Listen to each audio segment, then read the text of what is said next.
नमस्कार। प्रस्तुत है पासी समाज का अतीत और गौरवशाली इतिहास। आइए आप सबको पासी समाज के अतीत और इसके गौरवशाली इतिहास की तरफ ले चलते हैं। लेकिन दर्शकों, पासी समाज का इतिहास जानने से पहले इसकी उत्पत्ति के बारे में प्रकाश डालना आवश्यक है।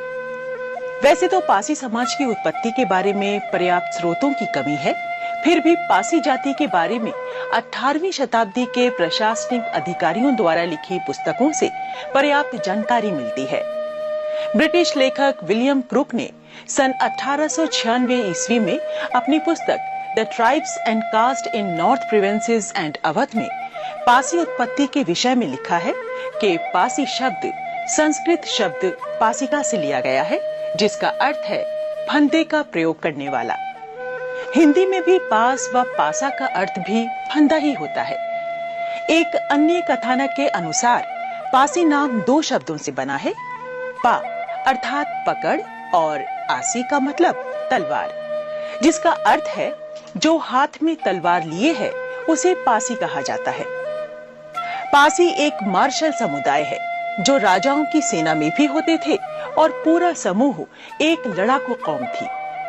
विद्वानों के अनुसार पासी जाति के लोग आदिवासी मानव के रूप में भी जाने जाते थे, जो रस्सी या फंदे के सहारे ऊंचे ऊंचे पेड़ों पर चढ़ने व मछली या जंगली जानवरों को पकड़ने का काम करते थे।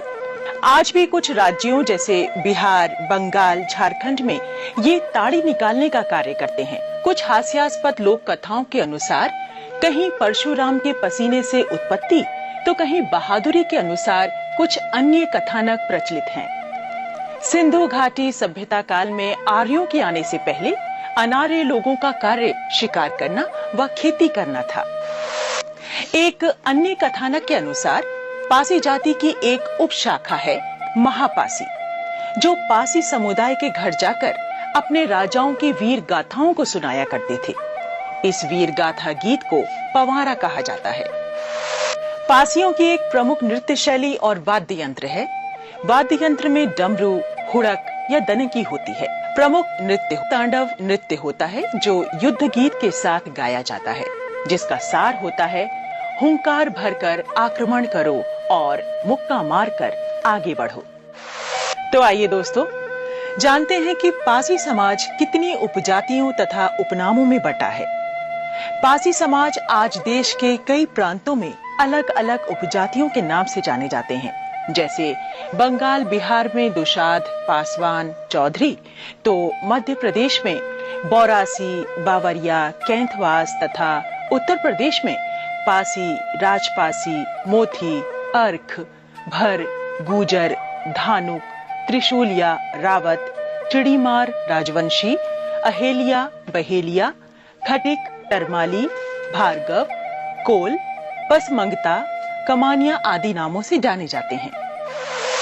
दोस्तों, आप जानते हैं पासी समाज का इतिहास एक बहादुरी से भरा इतिहास है।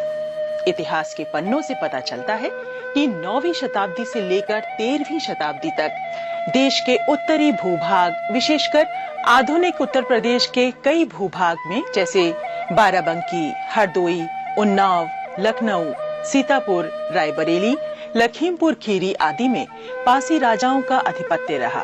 इनकी कहानी हमारे मौजूदा किले के ध्वंसावशेष बता रहे हैं। Doctor KP. जायसवाल इतिहासकार के अनुसार 140 ईस्वी से 350 ईस्वी के मध्य में राजपासी, राजभर, भारशिव, नागवंशी लोगों ने उत्तरी भारत में शासन किया और बाद में कुषाणों से लोहा लेकर हिंदू धर्म को पुनर्जीवित किया। यहाँ जो भारशिव रहे वही दक्षिण भारत में लिंगायत संप्रदाय कहलाए। ये भी उल्लेख किया जाता है कि यदि राजपासी, भारशिव, नागवंशी न होते तो भारत में हिंदू सभ्यता संस्कृति न होती। हमें जिन पासी राजाओं की जानकारी मिलती है उनमें प्रमुख रूप से 10वीं शताब्दी में महाराजा सुहेल देव पासी, जिनका आधिपत्य क्षेत्र श्रावस्ती व बहराइच था। इनका शासनकाल सन 944 ईस्वी से 1044 ईस्वी माना जाता है। उन्होंने काबुल के बादशाह के पुत्र सैयद सालार मसूद गाजी को लड़ाई के मैदान में मार गिराया था, जिसे गाजी मियां के नाम से जाना जाता है। इसके अतिरिक्त लखनऊ परिक्षेत्र में महाराजा लाखन पासी, महाराजा बिजली पासी, उन्नाव हरदोई क्षेत्र के महाराजा सातन पासी, डलमऊ रायबरेली के राजा डालदेव पासी, सीतापुर के कन्नौज राजा जयचंद्र के समकालीन महाराजा छीता पासी तथा गोड़वा रोहनिया रायबरेली के महाराजा माहे पासी का जिक्र मिलता है। इसके अतिरिक्त सीतापुर के खैरा पासी, लहरी पासी बाराबंकी परिक्षेत्र के राजा गंगा बख्श रावत का उल्लेख मिलता है। आइए दोस्तों, भारत की आजादी में पासी समाज का क्या योगदान रहा, उसके बारे में चर्चा करते हैं। भारत के स्वतंत्रता संग्राम में पासी समाज का महत्वपूर्ण योगदान रहा है। देश की रक्षा के लिए अनेक पासियों ने अंग्रेजों के आगे झुकना अपना अपमान समझा तथा आखिरी दम तक मातृभूमि की रक्षा के लिए अपने प्राणों की आहुति दे दी। उनमें प्रमुख रूप से 1857 के प्रथम संग्राम में लखनऊ की बेगम हजरत महल ने अपने पति की गिरफ्तारी के बाद महिलाओं की सेना गठित की थी, जिसकी कमांडर ऊदा देवी थी, जो लखनऊ के समीप उजरियाओं गांव की रहने वाली थी।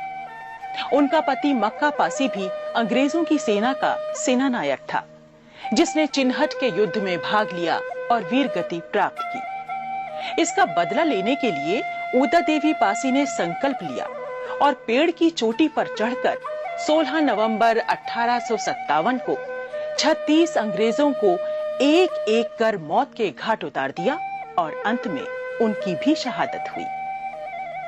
इसकी कहानी लखनऊ का सिकंदरबाग स्थल कर रहा है। इस